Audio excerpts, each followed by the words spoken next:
Bonjour à tous, bienvenue à cette édition de la nouvelle dégustation, la nouvelle version de la grande dégustation en virtuel. Une année particulière à travers laquelle on est passé, mais c'est un des bénéfices de tout ce qui s'est passé, ces rencontres justement. Il y en a peut-être parmi vous qui sont tannés des Zooms, mais ça permet une proximité avec des vignerons qu'on n'aurait pas autrement, à moins de voyager. Donc, en tout cas, moi j'ai vraiment apprécié, j'espère que vous l'appréciez aussi, une super sélection d'ateliers virtuels dans le cadre de la grande dégustation pour vous permettre de voyager, de découvrir des nouveaux vins, des régions et d'écouter des producteurs comme si vous étiez là-bas chez eux. Donc, aujourd'hui, on va parler d'une grande région de l'Italie, la Vénétie. L'Italie, évidemment, c'est un grand pays viticole, c'est le premier producteur mondial. L'Italie et la France disputent toujours pour la première place en termes de volume, mais l'Italie est couverte, j'allais dire est couverte de vignes. Le vin fait partie de la culture, de la tradition, du quotidien des Italiens depuis toujours. Il y a de la vigne partout à travers le pays, à travers ces 20 régions viticoles, partout où c'est possible de planter de la vigne, on en a planté. Et il y a une richesse, une variété. Chaque région est très différente, du nord de l'Italie jusqu'à la Sicile, selon qu'il y a des montagnes, des lacs, des rivières, beaucoup de climats, de terroirs différents et une immense variété de cépages, une des plus grandes collections de cépages indigènes au monde. On ne sait pas trop combien de cépages l'Italie compte, on parle de 500, voire de 1000, mais il y a définitivement cette grande richesse-là de cépages qui sont spécifiques à chaque région et qui sont une interprétation du lieu, de l'endroit, une représentation de la culture de cette région-là. Donc, vraiment une façon super agréable de s'immerser dans la culture italienne et de découvrir toutes ces régions à travers ses vins, sa gastronomie, etc. Donc, Vénétie, aujourd'hui, on est dans le nord-est de l'Italie. C'est une des plus grandes régions en termes de production et puis de superficie de vignes, très connue évidemment pour des vins comme l'Amarone ou le Prosecco, mais on y fait, comme un peu partout en Italie, des vins de tous les styles, du blanc, du rouge, du rosé, du sec, du demi-sec, du doux, du frisanté, du spumante. Donc, un large éventail de styles de quoi plaire à tout le monde. On va avoir la chance de discuter avec 4 vignerons qui vont chacun nous présenter leur vin. Et on va commencer avec Cantine Vitevis, qui est une importante coopérative. Et avec nous aujourd'hui, pour nous en parler plus en détail et pour déguster le vin, on accueille Valeria Quaggiotto. J'espère que je le dis bien. Bonjour Valeria. Buongiorno, buongiorno, bonjour à tous. Valéria parle quelques mots de français, mais elle se sentait mal. Elle dit qu'elle n'a pas pratiqué depuis longtemps.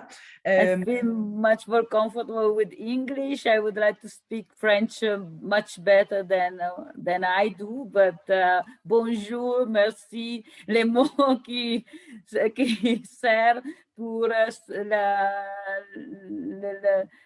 la vie en France, je le sais. Valeria, your French is much better than my Italian, so please do not apologize. On va s'entretenir avec Valeria en anglais, donc, mais Okay. je prendrai le temps de traduire là, à intervalles pour que tout le monde comprenne. On va déguster 4 vins. Je vais juste répéter l'ordre de dégustation des vins pour tous, si vous voulez les ouvrir, vous goûtez quand vous voulez, mais on va les goûter dans cet ordre-ci. Donc, le vin de Cantine Vitevis pour commencer, le Soave, Torre de Vescovi. En deuxième, on va goûter le Pinot Grigio. En troisième, le Palanca. Et en dernier, l'Amarone. Donc, aujourd'hui, on parle de la région de Soave et on commence avec ce premier vin. Merci. Yes. So, Valeria, tell us a little bit about Cantine Vitevis and about the region of Soave. So I hope to give a good contribute to this travel to a beautiful region like Veneto, because Veneto is really a region full of landscapes and sea and lakes and good food and nice people. So we have a lot of many things to offer to the tourists, but also to the people that live there. And of course, wine is one of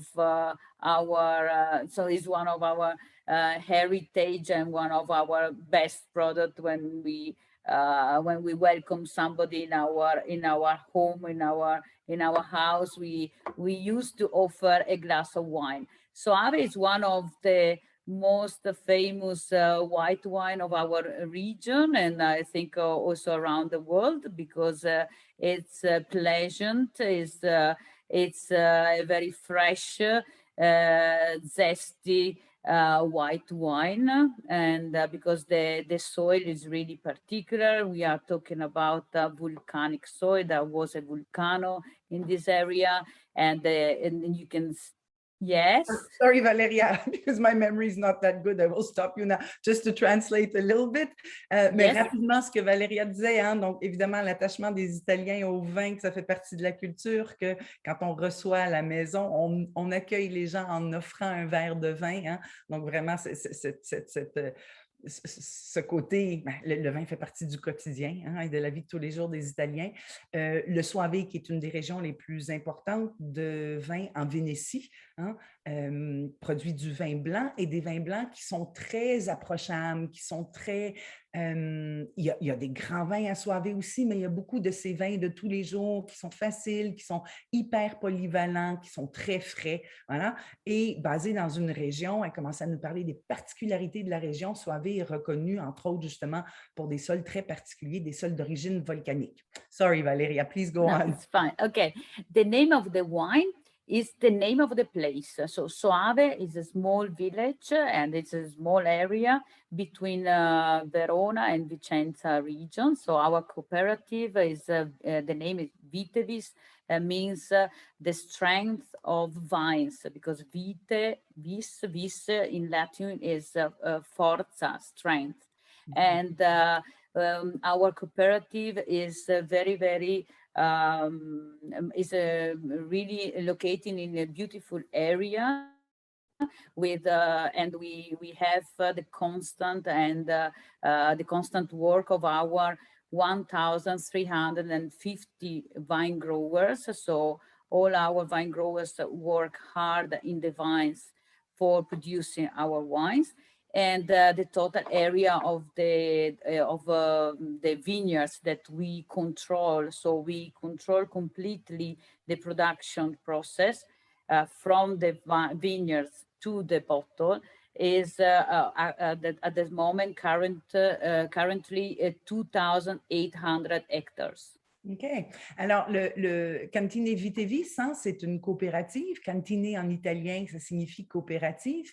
Ils ont au-delà de 1300 membres dans la coopérative et exploitent au-delà de 2000 hectares, right? Over 2000 hectares. Yes. Donc, c'est très important, mais ils contrôlent absolument tout, hein, de la vigne à la mise en bouteille, donc pour pouvoir contrôler la qualité du début à la fin.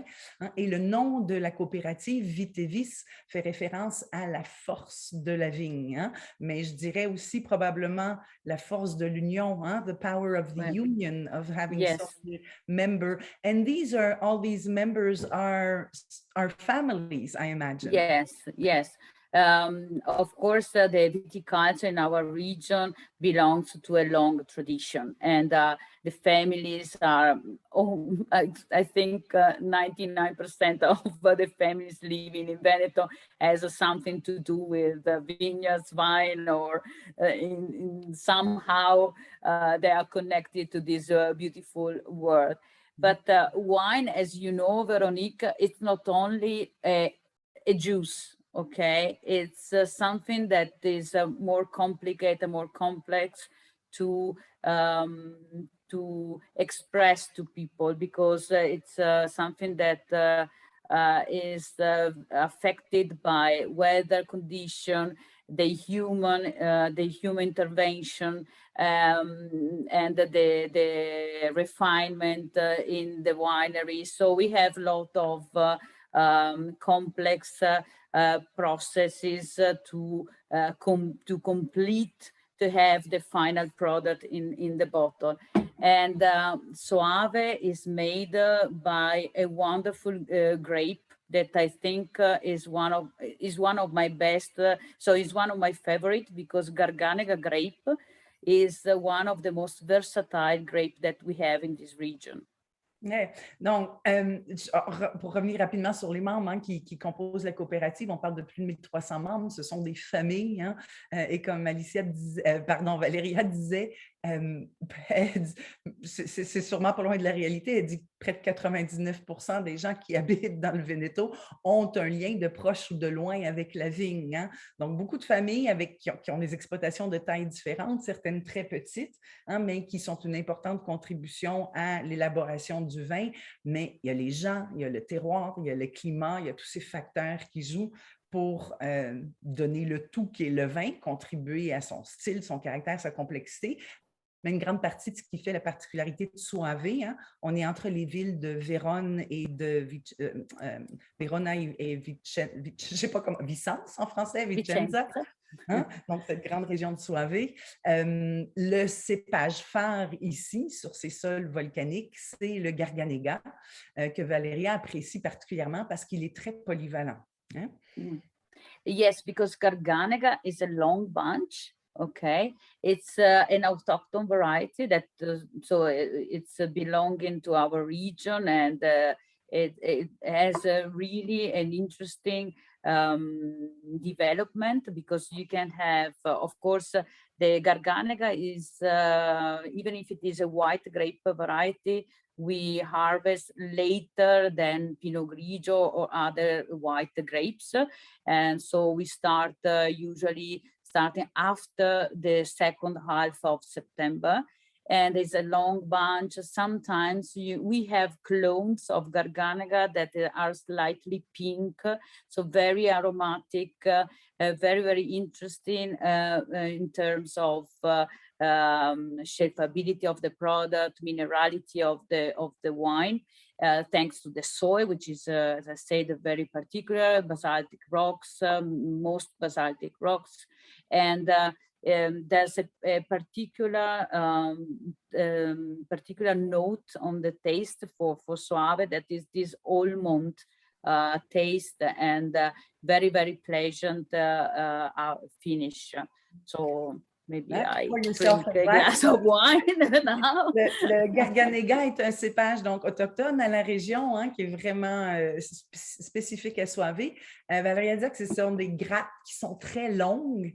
Hein. Il y a différents clones. Des fois, il y a des baies qui sont un peu plus rosées, qui peuvent être plus aromatiques. Mais c'est vrai qu'il y a un arôme qu'on associe particulièrement avec les vins de Soave, le Garganega, c'est l'amande. Hein? And we can definitely feel it here. Hein? Yes. These are not, it's not a highly aromatic wine like, Muscat or Gewürztraminer. It has more delicate notes, but white flowers and almonds, yes, and sometimes a little bit citrusy. But there's a beautiful roundness also on the palate, yes, which I think makes it very versatile. Pardon, on est parti en anglais. Donc, j'ai ce caractère amande qui est très présent dans les vins de Soave. On le retrouve ici. Hein? Ce n'est pas un vin hyper aromatique, mais il y a toujours ces notes d'amande, un petit peu de pêche, de fruits à noyaux, de fleurs blanches, puis il y a une belle rondeur en bouche. Do you want to tell us more about this wine? Yes. As you said, Veronique, there's even if it is a simple wine, so it is an everyday wine. If we can say that Soave can be really a good companion to food, to everyday's life, for aperitivo, whatever. You can easy have a pasta with a Soave or fish and meat, but it's also very pleasant as aperitif, and it's really a unique flavor, because even if it is an everyday wine, it's still complex on the nose, on the palate. Valéria disait à quel point c'est polyvalent dans le style de vin que ça donne, hein, ça donne aussi des grands vins de dessert. On peut le faire en doux, mais en sec, comme ça, c'est très polyvalent à table.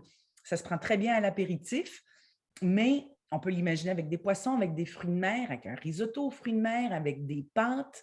Elle mentionnait même des viandes. Je ne dirais peut-être pas sur des viandes rouges, mais définitivement des volailles. Et ce côté rond, hein, soyeux, il y a de la fraîcheur, hein, ce n'est pas lourd, mais ce n'est pas mordant non plus. Il n'y a pas une acidité mordante. L'acidité est juste suffisante pour que ce soit, pour lui donner du peps, hein, mais il y a cette belle rondeur qui justement fait que c'est très polyvalent. En effet, je le verrais bien avec poisson, fruits de mer. Puis des choses peut-être un peu plus crémeuses, peut-être plus le risotto aux fruits de mer que le ceviche. Hein? Pas des choses où il y a trop d'acidité.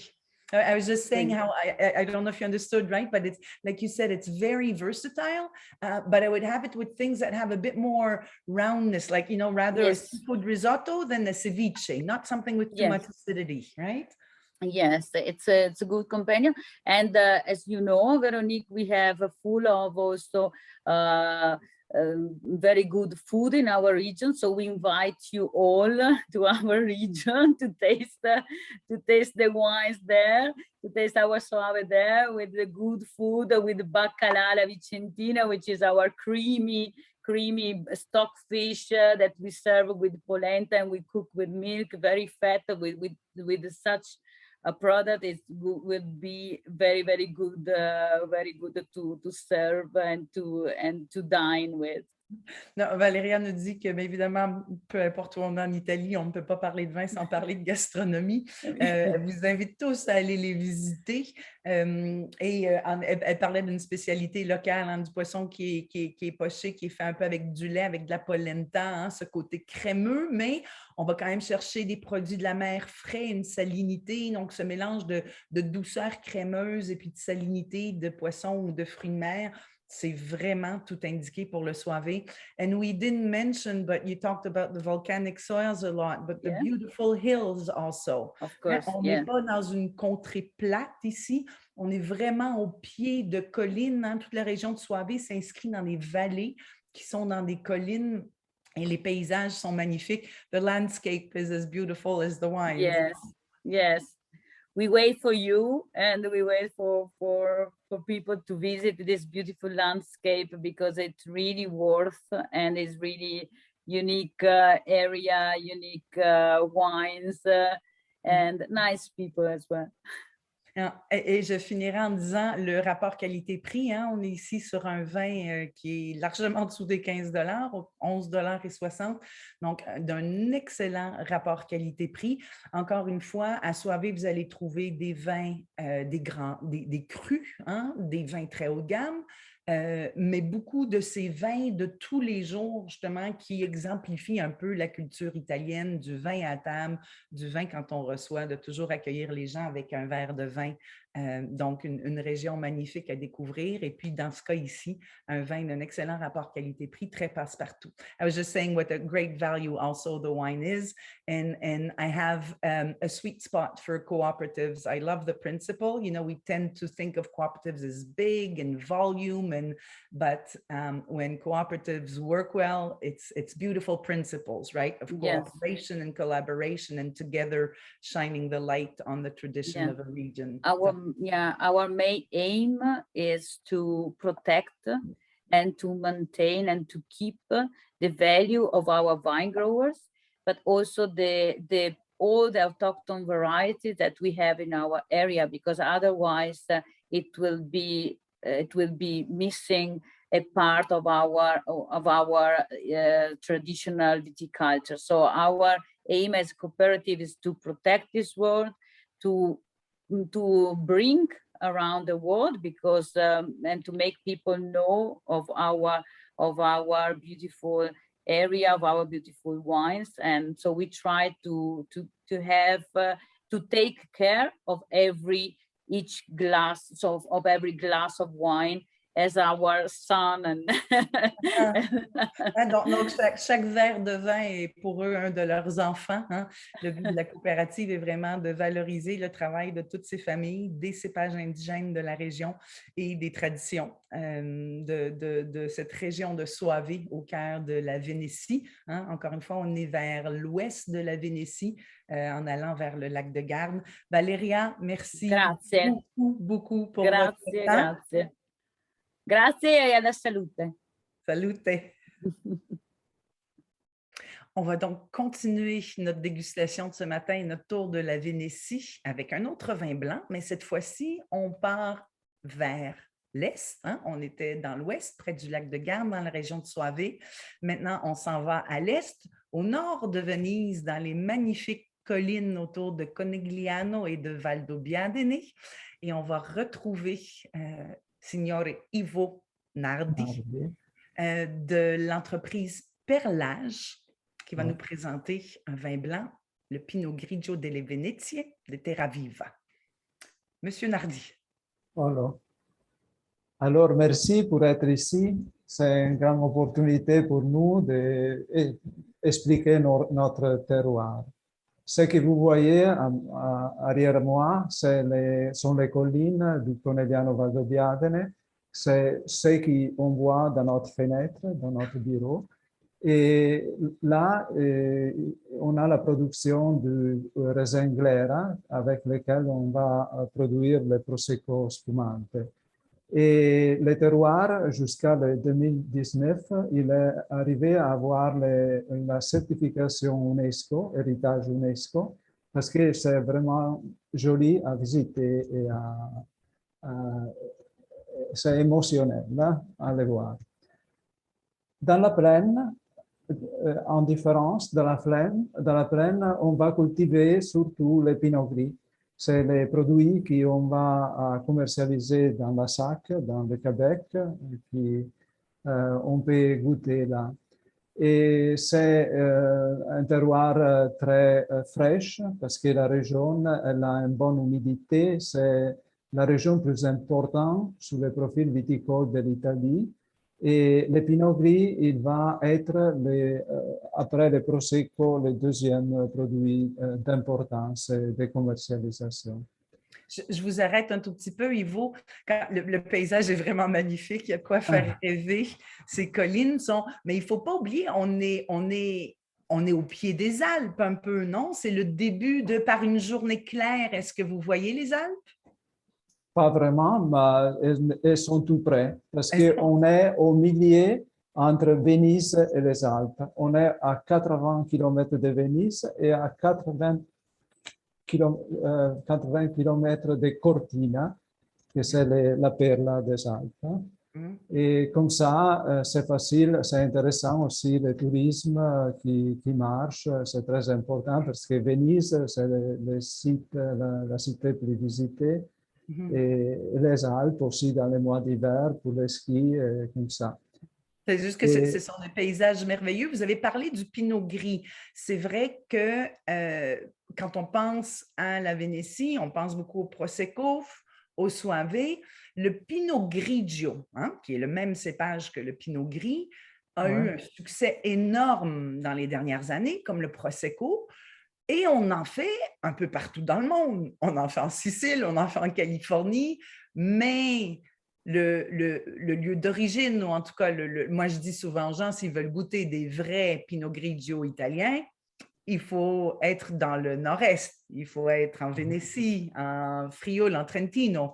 Non, c'est un peu les plus belles expressions de Pinot Grigio d'Italie. Oui, parce qu'on a des conditions de météo, du climat, la pluie. C'est une bonne quantité et bien calibrée dans les mois d'été. Comme ça, il y a la juste humidité. Mais quand même, on a des sols qui vont drainer très bien. Comme ça, ils sont sèches. Et la production, c'est une bonne production pour le terroir. Et il va donner un Pinot Gris qui est très particulier parce que c'est sec, c'est un produit sec, C'est un produit fruité avec des fruits tropicaux qui rappellent des fruits tropicaux, les melons, les miels. C'est un grand plaisir avec vous.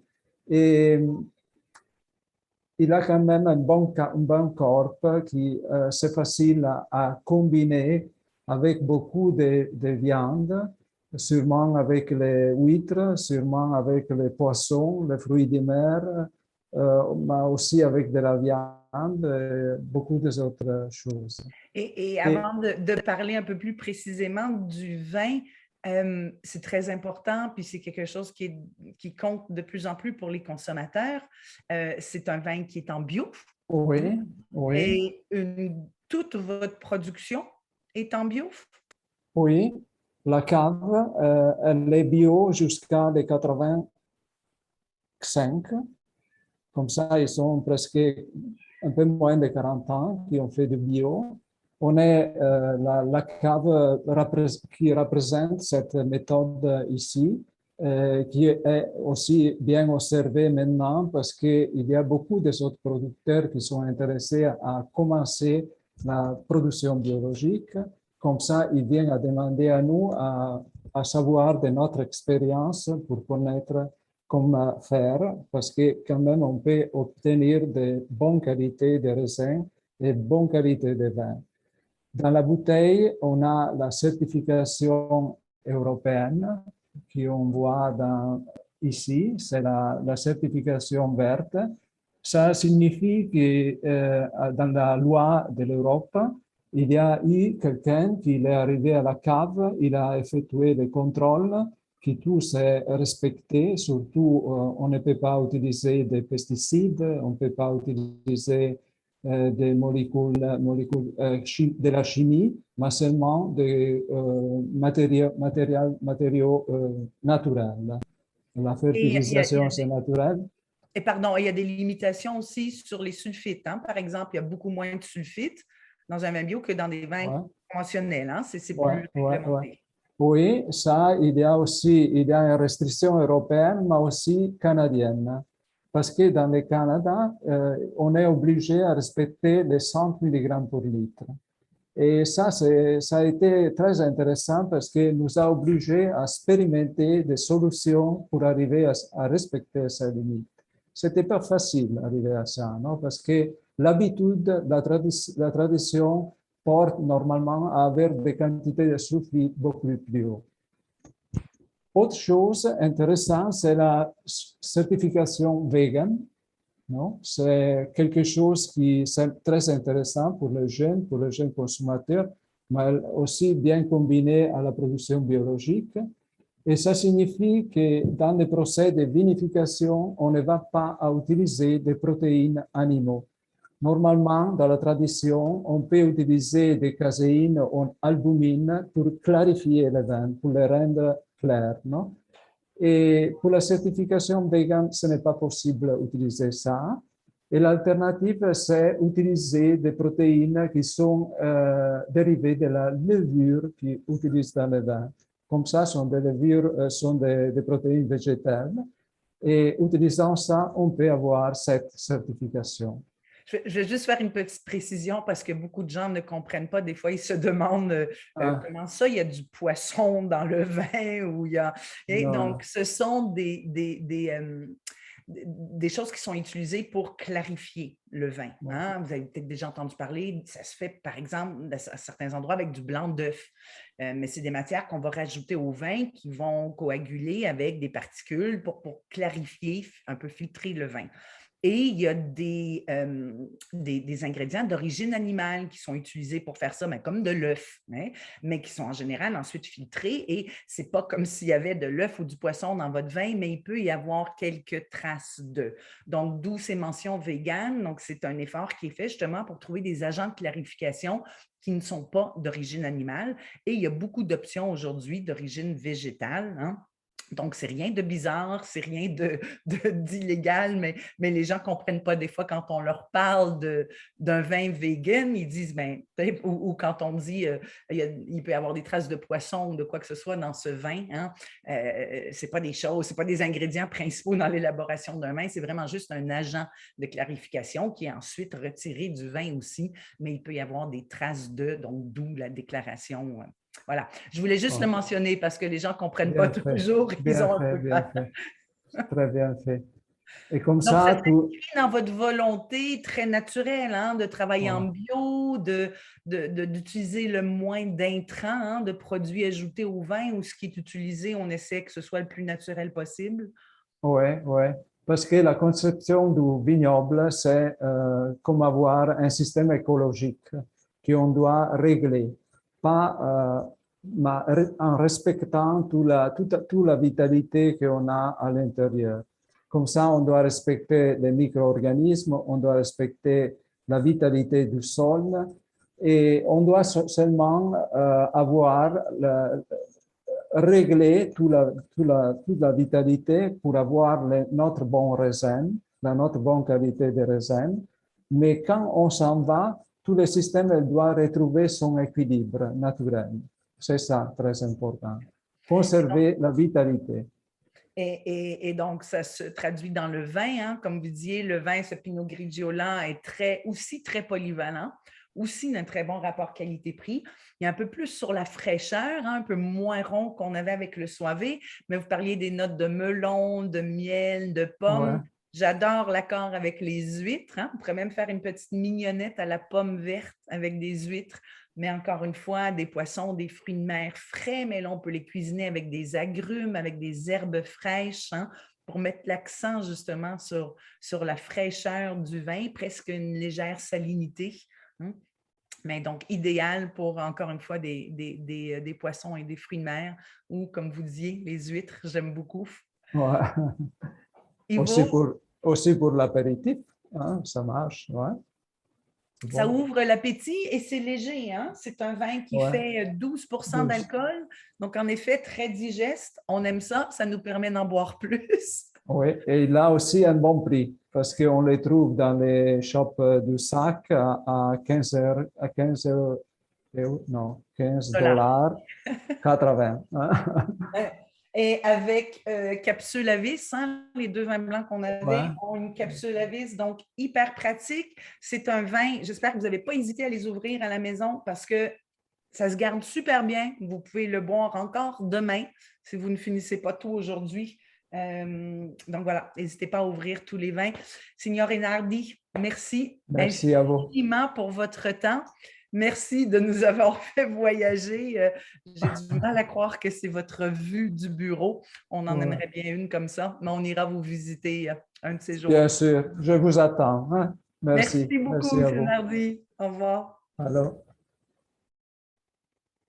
Alors, la Vénétie est bien connue pour ses vins blancs. Je vous parlais du Prosecco, entre autres, le Soavé qu'on a goûté, les Pinot Grigio, mais c'est une grande région de vins rouges aussi, et définitivement une de ces régions les plus connues est celle de Valpolicella, où on fait aussi de nombreux styles de vin. Pour nous parler de la région issue d'une des grandes maisons de Valpolicella, la maison Tomassi, nous accueillons M. Pierangelo Tomassi.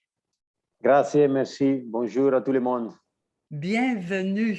Parlez-nous un peu, vous êtes la 4e génération, hein, je crois, de la famille qui a démarré au début des années 1900 dans la région de Valpolicella avec une toute petite parcelle et aujourd'hui devenu un des plus importants joueurs et défenseurs de l'appellation Valpolicella. Parlez-nous un peu de votre région.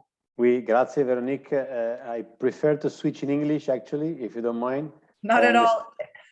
I understand French pretty well, but I feel more comfortable to speak English, actually. Yeah, I mean, you introduced us, in fact, as one of the most historic wineries from the Venetia and from the Valpolicella area in particular. In fact, the business started in 1902 with my great-grandfather, which name was Giacomo Tomasi, and his nickname was actually Palanca. and I refer to the wine that we are going to talk today. Alors, je vous encourage tout de suite à vous verser un verre Here we go. du Palanca. Et alors, je viens d'apprendre quelque chose. Je faisais des recherches sur le nom.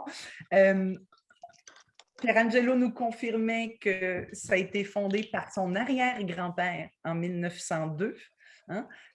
Son grand-père qui était Giacomo. Giacomo. Mais son surnom, c'était Palanca, qui est le nom de la cuvée. A lot has been achieved since 1902. I mean, after a long, long time, and basically 4 generations after, we decided to, in a way, dedicate a wine to his memory. And actually, we decided to make a red wine, of course, from the region, but with a quite, I would say, innovative concept, if you will. In particular, the way actually the label looks like, which is quite, in a way, modern, can I say, young consumer driven, and in a way also eye-catching. So we would like to really catch the attention of consumers from the shelf. And when I say innovative, I refer to the fact that Tomasi has always been a quite historic, traditional winery, generation after generation. So this packaging is pretty innovative, pretty new in our range, and again, it goes back to the memory of my great-grandfather Giacomo. Donc, c'est un peu une combinaison d'innovation et de tradition. Hein? C'est une des grandes maisons historiques de la région. Ils sont établis là depuis 1902 et font des vins qui s'inscrivent vraiment dans la grande tradition de Valpolicella.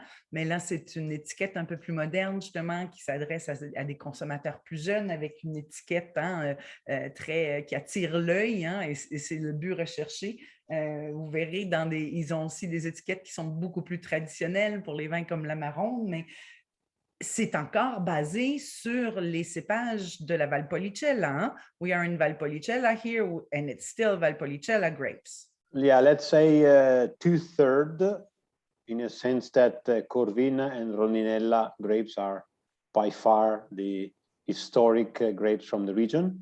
But then we decided to blend a 3rd grape here, which is Merlot. Everybody knows Merlot from all over the world.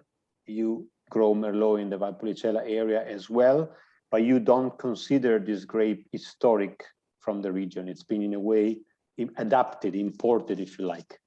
And again, the profile of the wine is very much due to Corvina Rondinella. So this is pretty an example of the region. Here we go. Les cépages sont essentiellement aux 2/3 des cépages traditionnels de la Valpolicella, donc Corvina et Rondinella. Hein. Corvina, c'est vraiment considéré le grand cépage de la région, mais il y a un tout petit peu aussi de Merlot qui n'est pas étranger. On en cultive dans la région, on en cultive aussi ailleurs dans d'autres régions de Vénétie où le Merlot est reconnu, mais ce n'est pas un cépage historique de la Valpolicella. So tell us a bit more the particularities about Valpolicella as a region, relatively quickly. I mean, the Valpolicella region is the northern part of Verona, and it is also, say, northeast part of Lake Garda, which is the biggest lake in Italy, part of Verona. And it's important to mention that because the combination of the hills from the Valpolicella region and the lake really create a very interesting microclimate, which has been a great characteristic to make the Valpolicella wines be good and become so famous all over the world. Donc, on a vraiment un terroir et puis un climat particulier dans cette région. Encore une fois, on n'est pas loin du lac de Garde, hein, et au pied de ces montagnes qui s'en vont doucement vers les Alpes. Donc, ça crée un microclimat très particulier, apte à créer de grands vins dans ces vallées. Et le cépage encore traditionnel de la région, c'est Corvina et Corvinone. What are the particularities of Corvina? Well, Corvina is what we call the queen of the local grapes, of the Veronese grapes. It's definitely the most important one to produce both structure and body, but at the same time, finesse and elegance. So in other words, you could not really produce a premium wine if you didn't have Corvina. You also mentioned Corvinone, which is a sort of a sister grape to Corvina, with slightly bigger berries. And again, that grape helps to gain even more structure to the wines. Donc, c'est la Corvina, c'est le cépage vraiment, et le Corvinone, hein, qui est un peu son cousin, son frère, c'est le cépage noble, c'est la reine des cépages de la Valpolicella qui apporte le fruit, mais aussi de la structure et qui permet de faire des vins légers, un Valpolicella, un vin de tous les jours. Il y a les fameux Ripasso aussi, et puis l'Amarone, on en parlera tout à l'heure. But so what is the idea behind this wine? Something fresh and fruity for everyday drinking? Yeah, as you mentioned briefly that in this area with these grapes, you produce both a light everyday version as long as the more premium version, so Valpolicella in one end and Amarone on the other end. I would say that Palanca idea is to be sort of a cousin to Valpolicella. I say cousin and not brother because the Merlot variety in the blend, which makes it slightly away from being brothers, but cousins, relatives. So the idea is really to give to the consumers a clear identity of how a everyday Valpolicella wine looks like, tastes like, very fruity, a lot of cherry notes, approachable, in a way easy to drink, and good with and without food. Donc c'est une approche du Corvina qui est, c'est vrai, on mentionnait les arômes typiques, c'est très cerise, hein, noyau de cerise, même un tout petit peu de chocolat, hein, il y a ce côté très fruité. Mais avec le Corvina aussi souvent amène de jolis amers, un peu, c'est pas trop fruité. Bon, il y a un côté qui peut être, encore une fois, très fruité, très charmeur, mais c'est pas lassant. Il y a une belle acidité, il y a de très légers amers, il y a juste un petit peu de structure, hein. On est quand même sur un vin, c'est ça, un vin très approchable, il y a une certaine rondeur, mais sans être lourd ou confituré, ça reste frais. Donc, ça en fait un vin assez passe-partout. Is there anything that you would think of food-wise when you think of this wine? Well, I mean, as I would drink this really as a daily wine, a daily consumption, everything that would be part of my daily meal, starting from a lovely pizza, which is, if I may say, my favorite actually dish, which I would have anytime, but also any type of Italian pasta. And when I know people enjoy sometimes also a salad for a light lunch, you can have a glass of this wine as well. So quite versatile wine with no really, that doesn't really require anything so complicated in food-wise to be enjoyed with. Donc, un très bon vin de tous les jours que Pierangelo aime particulièrement avec la pizza, son accord préféré, mais que ça va avec toutes sortes de pâtes, que même des gens vont le déguster avec des salades parce qu'il y a un côté, mais c'est vrai, imaginez une salade, ce qu'on appelle une salade folle avec du magret de canard ou avec un petit peu de la charcuterie, ou, parce qu'il y a ce côté rond, les tanins sont très souples, hein, c'est pas très tannique, il n'y a pas de dureté au vin. Il y a une certaine douceur, en fait, hein, qui en fait un vin très passe-partout. Ces petites notes de chocolat, je pense que ça pourrait même tenir tête à des viandes qui ont un petit peu de sucrosité, hein, avec des viandes au barbecue, des sauces barbecue. When we do barbecue here, we often have meats that have a little bit of sweetness to them, right? I think this can stand up to it because of the lovely fruitiness, that strong cherry note of Corvina. It's a very charming wine. Grazie. I agree, actually, and I would like to say also that it's a all year round wine in a sense that you can actually chill it a little bit in the summer and have it more fresh, or drink it at what you technically call room temperature during the rest of the year. So again, quite versatile and charming. And by charming, if I may go back to the packaging, this also tries to be charming in a sense. because this reminds of Harlequin, you know, the very famous Venetian carnival mask. So something that belongs to the region, a bit charming, and as we said earlier, eye-catching and more young consumer-oriented. Donc, un vin qui se veut vraiment charmeur, justement, et il parlait encore de l'étiquette qui fait référence à harlequin, le motif. Mais le vin peut être consommé frais, si vous voulez mettre l'accent sur la fraîcheur, le boire avec des choses plus légères, ou aussi un vin qui se prend à température pièce. Attention, je préciserai température pièce, avec des maisons aujourd'hui chauffées à 20-22 degrés, ce n'est pas la température dont on parle. 17-18 degrés. Si vous avez un doute, mettez votre vin rouge au frigo 20 minutes avant de le consommer. Comme ça, vous aurez la bonne température, puis il se réchauffera tout doucement dans le verre. That's unfortunately all the time. C'est tout le temps qu'on a. Pierangelo, je parle français, anglais, no parlo italiano. Merci beaucoup de votre temps, d'avoir été avec nous. On aurait pu parler pendant des heures. Seulement l'histoire de la famille Tomasi est tellement riche. Mais merci d'avoir pris le temps d'être avec nous aujourd'hui pour nous présenter le Palanca que je boirai maintenant avec un sourire en passant à l'arrière-grand-père qui est à l'origine de ce nom. Merci beaucoup. Grazie, grazie, and I look forward to coming back to Quebec. And we look forward to visiting you. Likewise, you're very welcome, and à bientôt. Et merci beaucoup. À bientôt. Merci beaucoup. Ciao, ciao a tutti. Ciao, ciao. Pour notre prochain vin, on reste dans le vin rouge et on s'en va dans les grands vins de Vénétie. On reste dans la région de Valpolicella avec une maison qu'on connaît très bien sur notre marché, la maison Massi, qui est là depuis, je pense qu'ils en sont à la 7e génération. Ça remonte à très loin, quelques centaines d'années probablement. Luc Desroches qui est avec la maison. Luc Desroches, ça ne sonne pas très italien. Quelqu'un de chez nous, mais qui est avec cette maison depuis plus de 30 ans. Donc, il la connaît comme le fond de sa poche, est avec nous aujourd'hui pour nous parler de la maison et du vin qu'on va déguster ensemble, l'Amarone Costa Serra de la maison Massi. Luc, bienvenue. Bonjour. Bonjour, Véronique.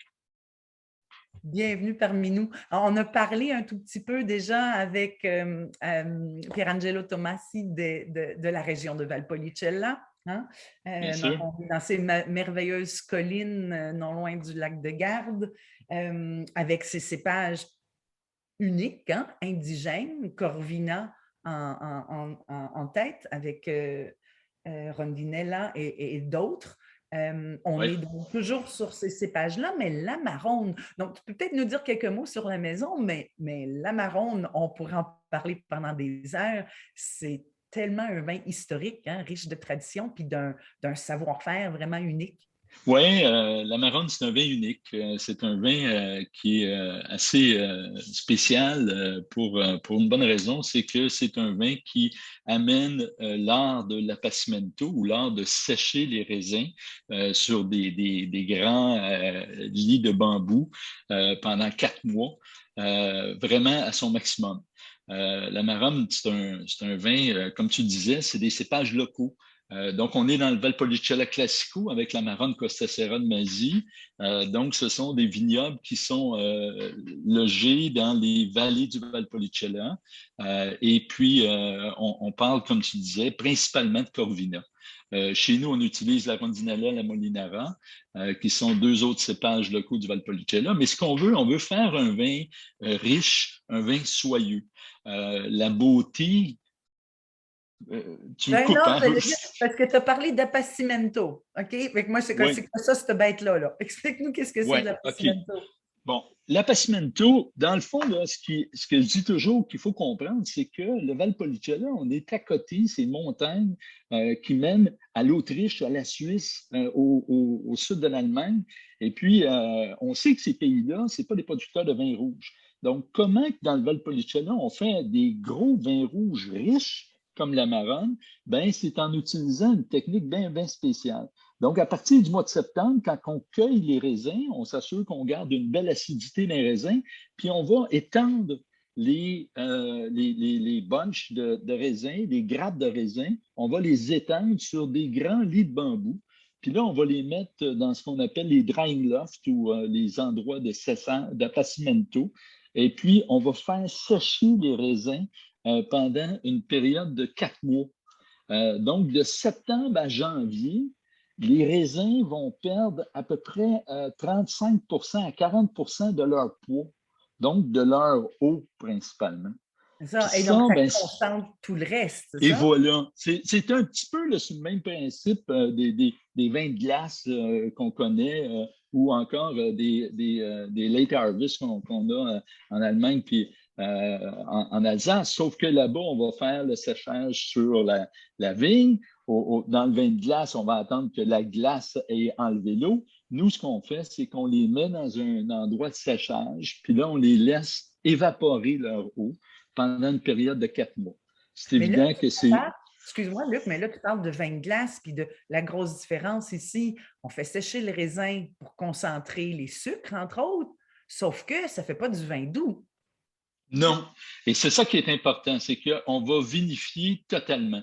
Il existe une version d'Amarone en vin doux qui, à vrai dire, est la version originale, qui est connue, qui est vendue, qui est le Recioto de la Valpolicella. Le Recioto, là, on parle d'un vin qui a à peu près 70 grammes de sucre résiduel, donc qui est vraiment un vin doux, au même type que les vins de glace ou que des late harvest en Allemagne. Je vais me permettre de dire aux gens, hein, parce que les gens ont délaissé les vins doux, mais le Recioto, ça a essayé. C'est comme du gâteau forêt noire liquide. C'est vraiment, vraiment bon. Et ça change beaucoup des autres vins rouges de dessert et Porto qu'on connaît. Puis on en a sur notre marché. Donc, c'est quelque chose à découvrir. Petite parenthèse, le Recioto de la Valpolicella. Parfaitement d'accord, surtout que le niveau alcoolique du Recioto, c'est naturel, c'est pas ajouté, contrairement au Porto que tu parlais, ou etc. Donc, ça, c'est bien, bien important. Et puis, l'Amarone, donc, c'est un vin que les raisins ont séché. On a perdu 30 du poids, mais on a aussi transformé les arômes. Puis ça, c'est pas négligeable. Moi, je fais toujours un exemple un peu béaba, là, mais c'est un peu l'exemple du saumon puis du saumon fumé. Le saumon puis le saumon fumé, c'est pas juste une odeur de fumée. Il y a une transformation des gras du saumon qui vont donner de la richesse au goût du saumon fumé. Et c'est la même chose qui existe au niveau de la marronne. C'est pendant cet appassimento, il y a une transformation des goûts et des arômes des raisins qui vont faire qu'on va passer de la cerise, qui est le nez normal de la Corvina, à des notes de chocolat noir, des notes, des arômes de basilic, des arômes d'épices, de pain d'épices, etc., qui sont très, très riches. Puis le côté fruits secs aussi, hein? Tu dis la cerise dans un Valpolicella, dans la marronne, on va avoir de la cerise séchée ou de la liqueur de cerise, hein? Exactement, exactement. Puis c'est ça la beauté de la marronne, c'est c'est comme si on démultipliait les arômes qu'on offre, que nos fruits nous offrent pendant cette période d'appassimento, cette longue période qui se fait. Puis après ça, ben, ce qu'il faut, ben là, c'est trop technique. Je ne veux pas tomber dans le trop technique, mais il y a un aspect qui est clair, c'est quand on commence à vinifier à partir du mois de janvier, ben, c'est une longue vinification à basse température qui va permettre d'avoir cette richesse-là. Mais moi, l'expression la plus simple que j'aime donner, c'est que cette micro-oxydation qui va se passer pendant la période d'appassimento, ça va permettre d'avoir un vin rouge très riche, mais avec des tanins comme s'il était complètement enveloppé dans un gant de velours. Et c'est pour ça que nos Amarones sont toujours très ronds, très harmonieux. Dans leur... Il y a tous ces arômes qui peuvent faire penser à la limite à un vin doux un peu, le côté fruits secs, le côté chocolat, en bouche, par contre, c'est sec, hein? C'est ça, vous faites tout fermenter le sucre, donc d'où les taux d'alcool élevés aussi des Amarones. On est ici sur un 15 d'alcool, mais j'oserais quasiment dire qu'on ne sent pas la chaleur. Il y a une plénitude, mais il n'y a pas de brûlure. Voilà. Et puis les tanins, c'est vrai que c'est incroyable parce qu'on pense que pour vieillir, pour pouvoir vieillir longtemps, il faut que les vins soient super tanniques puis austères. On a l'impression que les tanins, je ne dirais pas légers, mais sont tellement fondus, sont tellement intégrés avec tout le reste qu'on n'a pas une grosse impression tannique. Pourtant, on peut mettre ça en cave pendant plusieurs années, non? Oui, parce que, tu le sais, Véronique, c'est souvent l'erreur que les gens font. La vraie colonne vertébrale d'un vin, c'est son acidité, c'est pas ses tanins. Et puis, l'équilibre entre le fruit, le tanin, la structure, mais ici, cette acidité qui est hyper propre, qui est très clean en bouche, ça va donner, malheureusement, souvent, on utilise, peut-être j'ai trop voyagé, mais j'utilise souvent des mauvais termes anglais, mais on dit une drinkabilité, c'est-à-dire une suavité. Tu sais, c'est Usabilité. buvabilité, voilà, ça c'est un beau terme, Véronique. Ça, on le retrouve dans l'Amarone. Et puis, c'est très sec, comme on le disait, tu sais, pas beaucoup de sucre résiduel, moins qu'un Merlot de Californie.